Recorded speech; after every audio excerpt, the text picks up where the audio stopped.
What up, good people? What up? What up? What up? What up? Oh, it's late. Some of y'all in bed. Hopefully, y'all not out in these streets. But listen, if you are out in the streets, I hope you're like a movie or something. Not in the streets, the streets. But I had a pretty decent day today.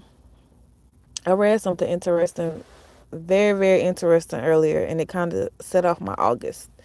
So it is, or it was August the 1st. It's now August the 2nd. But I was reading a book in the Apocrypha earlier, and I ended up finishing the whole book. Now, usually, it's been a minute since I was, especially with how the Bible is written versus the Apocrypha. It's kind of laid out a little bit differently, but I read through that whole book, and I loved every bit of it. Loved every bit of it. Loved every bit of what I took away, and honestly, it was very refreshing. But one of the things that I took away from it was God will literally kill every situation or every opportunity. Won't allow you to even enjoy it. He might allow you to be aware of it. He might allow you to get close to it. But he will kill it off. But before he allows you to partake in it, if it's not destiny. He will kill it off before he allows you to partake in it if it's not destiny. Y'all, when I got that download, I just laughed. Like, I was stunned, but I laughed and I was like, wow, August is about to be something else. Like in the book that I was reading, it was Tobit. I'll just get y'all the book. So if you do have the Apocrypha, you can go read it yourself. Or if not, I believe the Apocrypha books are on some of the Bible apps. So you can probably find it on there. But what was interesting is in this part of Tobit, it was talking about how there was a daughter named Sarah, and she was the daughter of Raphael, I believe. Um, and what was interesting about it, she was the only child, but her father kept giving her off in marriage. She went through 7 husbands, y'all. 7 husbands. And I laugh because 7 is a number of either completion or it can also be a number for like a cleanse. And so when I read that it was 7 husbands that died, I just kind of chuckled just knowing the information concerning 7. And so what happens was Sarah was getting persecuted by one of the maids, since the maid was basically telling her, all your husbands done died. You might as well go ahead and kill yourself and join your husbands. And in the moment where she was literally considering committing the suicide, she said, "Wait, this will bring dishonor to my father." So she was about to kill herself, but she stopped because she realized, she pondered, she reflected on the fact that her death would bring dishonor to her father. And even that just did something for me because of the situation that I'm in, right? I don't know what situation you may be in, but I know there's a lot of people right now who are going through just a lot of different things and a lot of tough situations, but they continue to push through because their death would trigger the dishonor, or it would add extra weight to whatever situation that they might be in, right? And the people that they are responsible for or tied to or connected to, whatever the case may be, right? Your death would trigger or initiate dishonor for those connected to you. And so she decided that she was not going to kill herself, that she was going to live and push through regardless of her being persecuted by her maid. Mind you, this maid worked for her, was a servant of hers. but she was mocking her because of the fact that she had been given away in marriage 7 times, but had never been married, was never able to consummate the marriage. And so the maid was basically going in roasting her. Hey, thank y'all for joining the chat. And so what ends up happening is she begins to cry out to God. She starts to weep and cry out to God. And in the midst of her doing that, um, Tobit, Tobit had already had his things going on before we get to Sarah in the book of Tobit, right?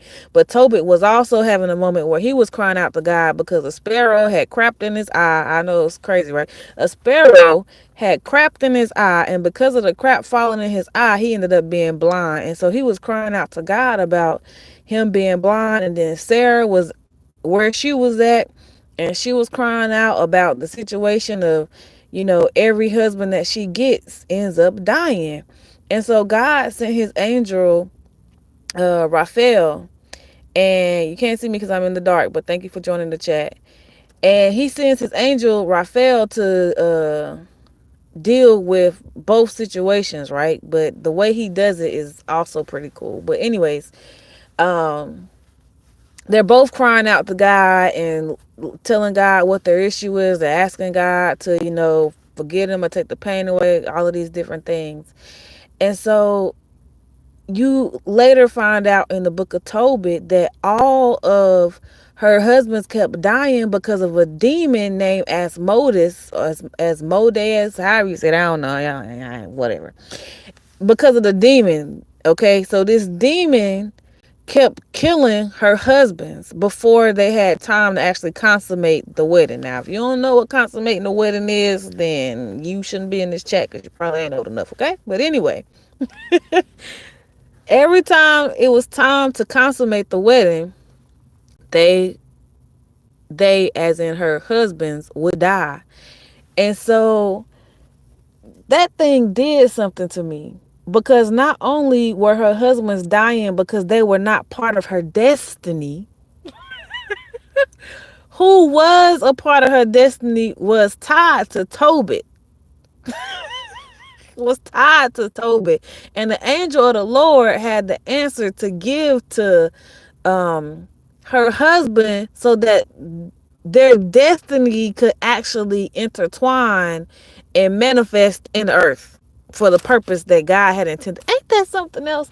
God will literally kill off everything that's trying to attach itself to you, everything that wants access to you, everything that wants connection to you, simply because it's not what he has destined for you. And oftentimes you'll be sitting in a situation and maybe you are worried about it, maybe you're not worried about it. Maybe you just going with the flow and you like, okay, God, whatever it's gonna be is what's gonna be. I'ma just move. I'ma do what I believe you instructed me to do. I'ma do what I know to do until you tell me what I need to do, right?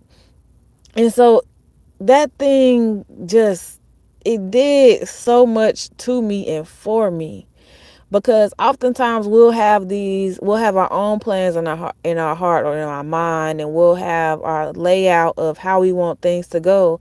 And when you're working with God, when you're walking with God, it's not, your desires might matter, but God's plan are what's going to manifest all together. So it doesn't matter what you want. It matters. God's going to listen to you because he loves you, right? You're his child. He wants you to know that he's listening to you, that he hears your heart's desire. He knows your heart desire before you even get it out to him, right? But that story just, whoa, it just did so much to me. Like, if y'all have a chance, go and read Tobit, because it's so much stuff in it, and I'm gonna talk about more of it. But I wanted to start off with just knowing that if there's something that you've been waiting on, there's something that you felt like has been within arm's reach, right? That maybe you've been applying to multiple jobs and you have the interviews and then the interviews are falling through. Or maybe it is you were talking to someone and you thought it was going to go well and then that falls through. Or maybe it was you just signed a lease, but then they pull back out and they tell you, we are not going to be able to give you this apartment. Or maybe I don't know what you got going on, but I know there's a lot going on in this world and this earth today. And sometimes we'll look at the things like they're losses, but really it's redirection. Really, it's God blocking you from going down paths that he doesn't have destined for you. So oftentimes we'll look at situations too and we'll be like, oh, this is the devil delaying something. Now God might use a demon to do the delay. God might use a demon to do the interference, but it's still God's hand in the midst of it, and he knows the plan he has for you. When I read that, and when you read the book of Tobit and you see how everything unravels, that is literally the perfect example for God knows the plans he has for you.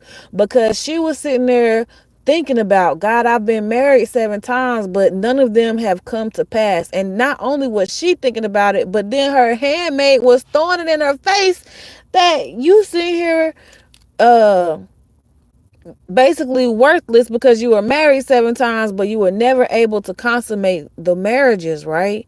And God basically turned around and told her, no, I killed off all of those things because that wasn't the destiny that I had for you. I killed off every single last one of those people. I'm using this demon as Modus or whatever buddy name was.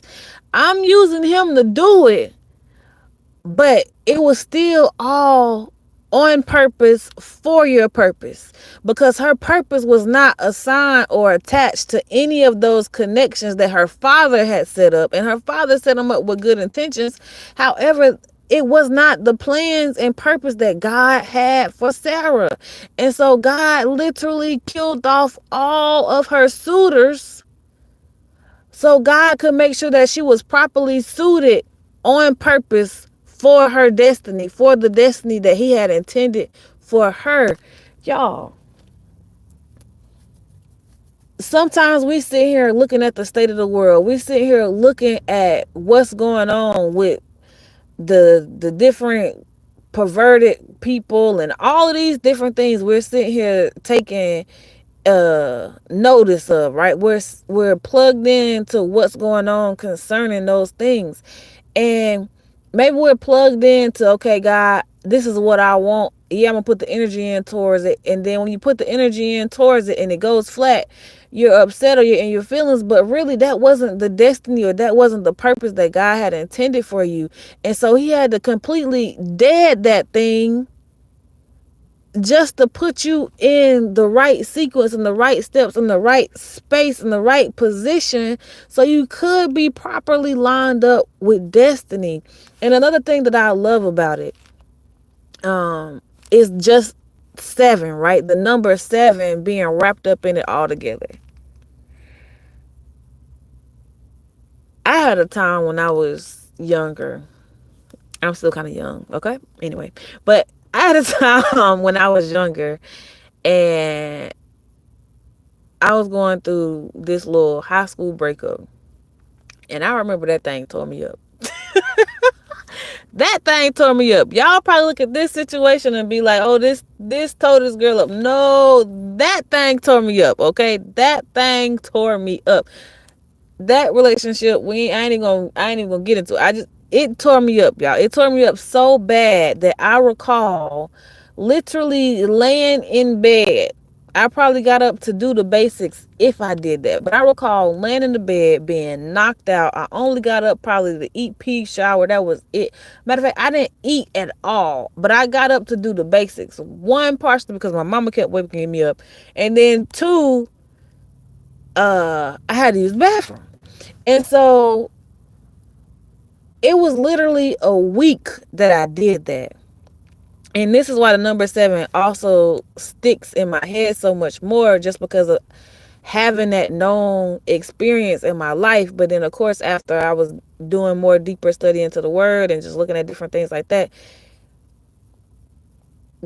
the whole thing just blows my mind how intentional God is. Because for those 7 days, I did not eat. I didn't have an appetite.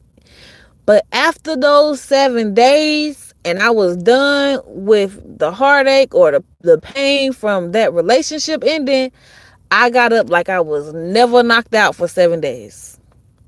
There was nothing wrong with me. The heartache was gone. I got back up and I was back in full swing of doing whatever. It took me 7 days of doing nothing though. That's how much that thing rocked me. Y'all be looking at this situation and the mess and the foolery that these people hands all in and all these other organizations and networks wanting to put their hands all in, and y'all think this thing is rocking me. No, that thing rocked me, okay? And it wasn't even worldwide, but that thing rocked me. And Sarah, so I know it was a tangent, but it's a tangent on purpose. Sarah clearly wanted marriage, right? She knew her being married would give her father grandchildren because she was the only child.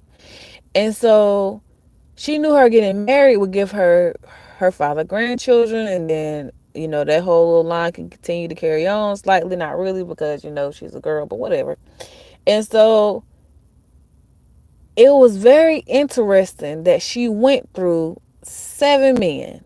Now she never consummated the marriages, so we ain't gonna look at it in a grown way that some of y'all might have jumped to.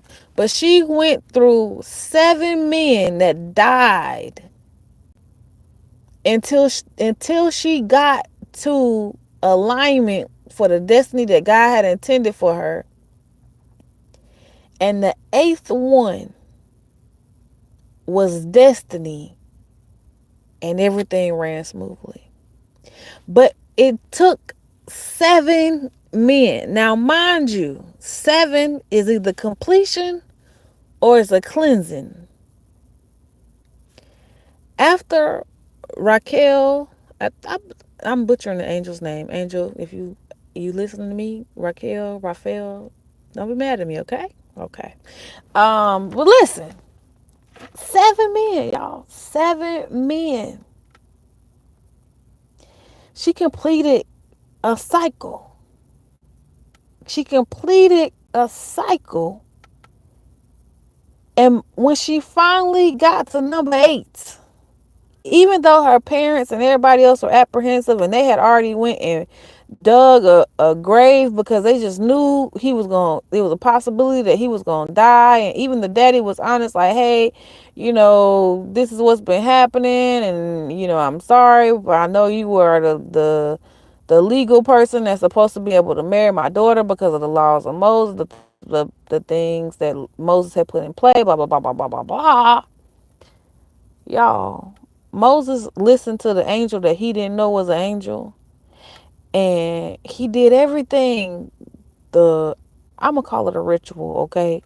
Because that's kind of what it is. We don't like that word sometimes as Christians, but that's ultimately what it was. He did the ritual that he was supposed to do, that the angel instructed him to do, and that demon fled, and he got to consummate his marriage to his wife. The angel knocked out like 3 different stones in one trip. 3 different stones in one trip. The demon fled. The angel went and bound him up, flew after him and bound him up, while Tobias, which is Tobit's son, Tobias and Sarah are off consummating their marriage. So not only did he get Tobias and Sarah linked up and married, he then also bound up the demon that was causing the deaths for Sarah in her marriage, so Tobias would not die. But then he also later used a ritual or used knowledge and removed the blindness from Tobit's eyes. All in one chapter, y'all. All in one chapter. Listen,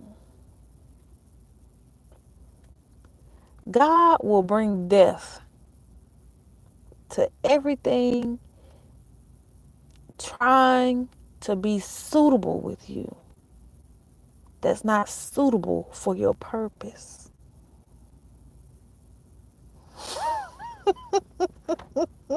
Mm.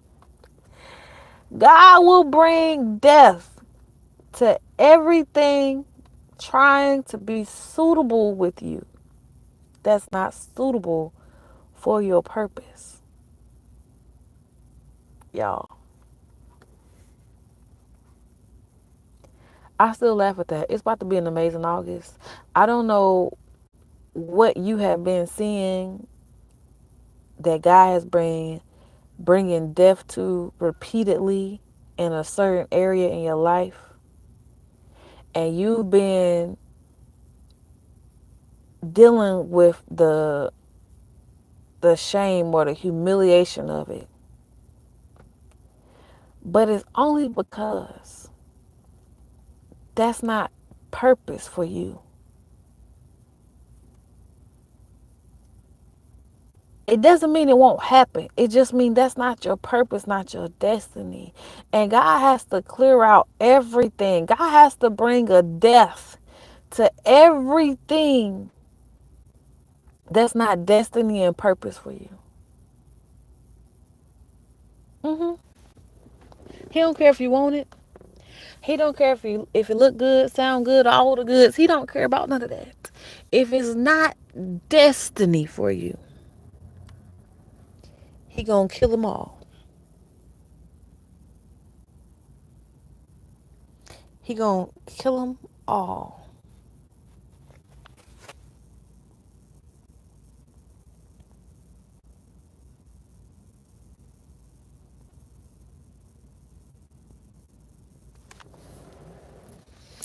That's all I got for this segment of talking about the book of Tobit.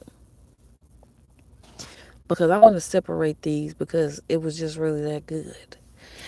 But I'm gonna come back and we gonna talk about some other stuff that was in the book. I ain't gonna tell you what we gonna talk about because people, people just I don't know. We just gotta pray for them. I just gotta pray for them.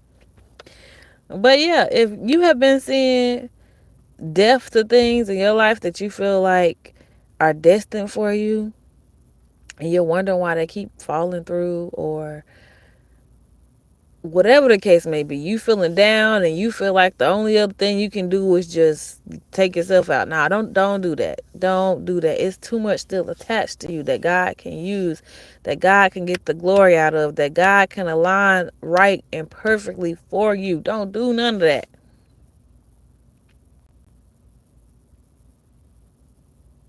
Keep fighting, keep pushing through, and know that if it hasn't been aligned for you yet, it's because there's destiny that God needs you to be available to be aligned with. And he's not going to allow what you want or the things that you think you need to interfere with your destiny. Even if it means he has to use a demon to take out what you feel like you're supposed to have, God will shut it all down just to make sure that you are properly aligned with destiny. So that's the word. But I need to go work out, Lord. I said 3 times a week. Oh gosh. Technically I could still not again. But whatever. Listen. I'll switch it up next week. I just FYI. I'm saying 3 this week. That's what I do. Alright, love y'all later. Y'all have an amazing night. And if you missed the message, go back and rewatch it. Just rewatch it. Share the word if you don't mind. Let more and more people hear it. I know there's quite a few to hear it already.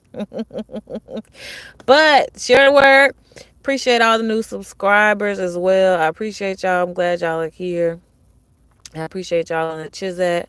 I don't know what y'all be talking about sometimes, but it's cool. And damn, I'm glad y'all in there, okay? Y'all have a lovely night. Peace. Deuces.